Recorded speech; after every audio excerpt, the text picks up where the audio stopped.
Taru! Hello, hello. Here we are for the third episode, the first one that I am going to have the official title for this podcast, Taru Talks.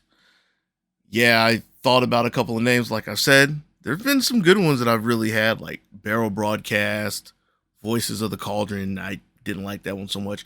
Poony Poony Podcast, that one is so good. I still might change it and use that or maybe have that as a segment, but no. Gonna call this Taru Talks. And I am here for a really short episode of this podcast today. Yesterday, Koei Tecmo and Gust had another live stream. They had the second trailer for Atelier Resiliana, and they had another broadcast segment where they talked, dev segment, that's what I'm looking for, where they talked about the development of the game thus far. Side note, if you can't tell or if you can't figure this out very quickly, I haven't scripted this. I'm still bad at scripting, even if I did. This one's really off the cuff. Anyways, so they talked about some development of the game. I will make another side note and say I have not watched the broadcast yet. I read through the translation of a synopsis from Gematsu, which is pretty nice to have because, I mean, I don't understand Japanese. So, like, it would be very hard for me to sit down and translate it. I guess I could, but they did all of the legwork for me. And instead of sitting here and summarizing what all went through that dev stream, you can go check them out. Maybe I'll be nice enough to link it, yada, yada. But I will briefly go over some things because this will get to the entire point that I wanted to make. They talked about the game cycle, which is really just watered down how Atelier works. You're going to be gathering, you're going to be synthesizing, you're going to be fighting, like yada yada. One of the big points that they did make out is apparently you can progress the story without stamina. Now, I said this somewhere in the first two episodes of the podcast, probably the first one, that I have never played a mobile game. So I've heard of the concept of stamina. I heard that it is extremely unliked, but I can't say this for a fact. But I'm assuming this is a very big, important, and good thing that you can play this mainline game without having to wait or like do something with stamina. But yeah, past that, they talked about the battle system. They talked about gathering, which is going to consist of exploring in some capacity in score battles, which score battles were a thing that they have had as a side, I don't want to say a side quest or side event, like a little diversion that you could have in the recent games, but I guess they're going to make it more of an applicable thing, a more thing of more merit in Resiliana. They also talked about synthesis, something that really grinds my gears for the whole social media era of marketing and advertising is they announced that there is a second protagonist, Valeria. They announced them and their crew as well. So they announced four new characters for the main game, Atelier Resiliana. And then the last thing, which is still leading to the main point for why I'm here. This is another thing that I was like, man, if this game were to come to the West, which again, they still have not said a word officially about this game coming to the West. I don't think it's coming to the West, but they announced that they are going to have legacy characters from old Atelier series, like guest characters. Just from glancing at it, think of it kind of like Nelky, except instead of the game being focused around the alchemist and the rest of the cast, they are supporting characters, guest characters for the main cast.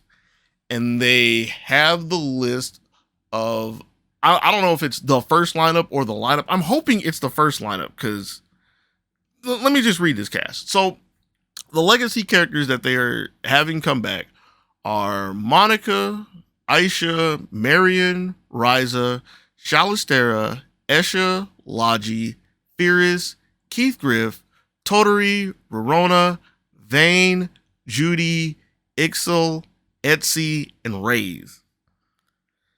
Now, I won't be surprised if some of the people listening to this who have joined the Atelier fold in the Mysterious era or the Secret era, that's Sophie and Riza respectively, and don't know a lot of these characters. there are two things. Well, there's three things that really stood out to me. The first one, which is the smallest note, I'll start with the smallest and go with the biggest. The smallest note is they have Raze and they don't have Orica. Raze is one of the two main protagonists. He's the male protagonist from Monokemia 2. Co-main protag with Orica. And they were two characters that just, they don't like each other. They get on each other's nerves. They can't stand each other. And that was one of the main driving forces of the plot throughout that game. When those two were brought into Nelki as characters, I wanted to say guest characters, but they are both alchemists. They still continued the same. So I thought it was kind of amusing to look at this list, see Raze and not see Orica. I'm like, so what is he going to do? Is he actually going to be civil?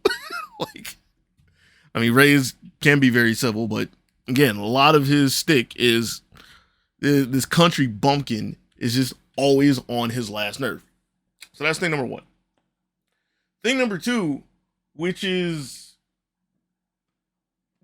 somewhat big in my mind, well, part big, part not, is with that cast that I just read off, there are two series that are not represented at all. That is the Iris series, and that is Solberg. Solberg is, well, let me back up. Iris, I'm not surprised. Iris, I'm not surprised because, as I'll talk about at some point in time, Iris is the bastard child of the series. Iris is vastly different. Iris is a complete step from the norm. To put it in a more applicable, more tangible concept, Iris is the Western series of everything. So I'm not too surprised that they didn't include that. That's one of the ones where it's like, yeah, you have representatives from the three games, which is why they had them in Nelki, but they're kind of weird compared to Iris, the title characters. Anyway, so put that to the side. Solberg surprises me. Solberg being the first three games, Marie, Lily, and Ellie. I can't remember if Lily's second or Ellie's second, but those three, I find it kind of surprising because I kind of figured they would have some representation of there, even if it isn't Marie, considering Marie had the last game, quote unquote, with Marie Remake. But I just found that a little weird that of all the series that they would leave off, excluding Iris, that would be the one. Like, I kind of figured Mana, which is the Monokemia games, would be the other one, but I don't know. Kind of makes me wonder if there's going to be a second line of characters somewhere down the road, especially when you have the likes of Ixel. Like, how do you have Ixel and not like Sturk? I don't know. But anyways, the biggest one, this is the immediate knee-jerk reaction that set my fingers off and had me type up 7 tweets before I said, you know what, I'm just going to podcast this. The biggest thing that I noticed from this lineup of characters, and you got to let me finish this before I say this. I told you all these characters. I said Ryza is in here, and Sophie is not. Now, the reason why I had an immediate knee-jerk reaction, one is because I'm very adamantly against Ryza, her entire being, and so on and so forth. But I'm putting that to the side. Because for including, like, I don't want to say flagship characters because that's not entirely true, but like I kind of looked at this and assumed that there were like some line of popularity to this. And I found it really amusing that the most popular alchemist from the fan vote from the 20th anniversary, which to be fair was literally the year before Ryza, but the Alchemist who won that by a large margin, if I remember correctly, which is Sophie, who is Sophie, isn't somehow being included in this new angle, this new makeover of a game for the series. I find it surprising because Ryza is there as well, because I kind of thought that maybe they were trying to, I don't want to say take a step away from Ryza, because no matter what I think it's crazy that they're going this drastically far away. But I don't know, it just felt really weird to look at this lineup and see that for everybody that they have for the mysterious representation, well, they have Monica, which Monica makes sense. Actually, Monica makes a lot of sense. But to have Monica and not Sophie, to have Monica and Fierce, like, who am I kidding? A lot of this is just I can't stand Ryza. But yeah, I used it as an excuse to go ahead and fire up the Dark Audacity, pulled the mic down, figured I'd talk about it a little bit, just put some more content out there into society and all that. And I mean, this is, again, something that I really have to work on. This is part of the practice with the podcast. Transitioning from topics, not really good at it. But that's all I had.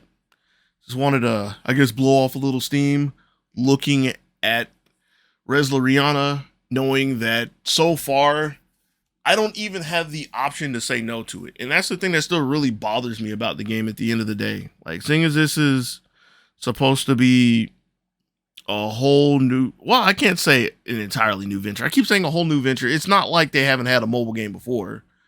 Again, they had Atelier Online in 2018, which was not very successful. But I was talking to somebody about this earlier today. The thing to note about the Japanese release of that was it was in between Lydie Sewell and, which was 2017. Lydie Sewell was the end of 2017.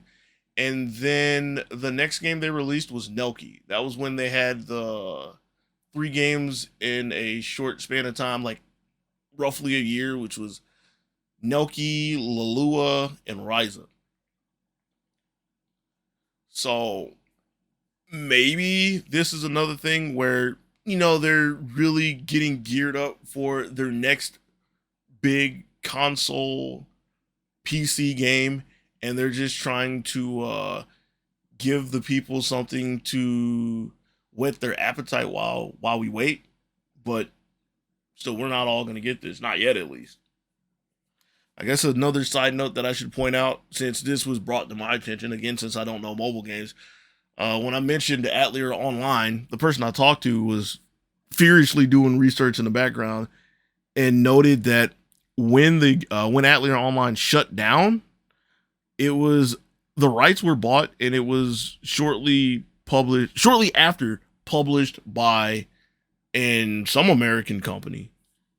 He didn't tell me. We didn't talk too much about it because it didn't last long as well. But the point is that I'm still honestly holding on to hope.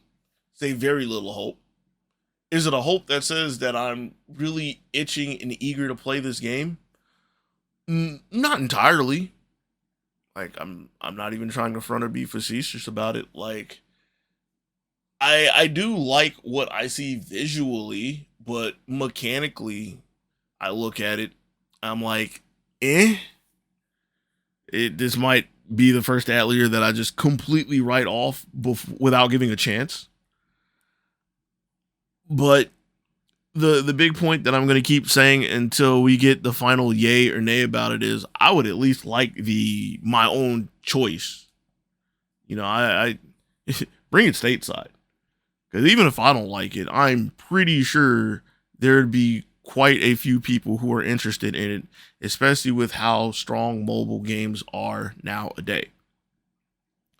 That's all I have. I'm ranting at this point. Ranting, and I'm stretching, and Yeah, if you made it this far, appreciate it, because I probably wouldn't have stayed this far. Yeah, that's all I got for now. Till next time. Maybe I'll have a topic just generally related to atelier. And as I'm looking over at the sound waves, maybe I'll remember to sit up the entire time instead of like leaning back and forth in the chair. But until next time on Taru Talks, be easy. I got to think of a sign off. Peace.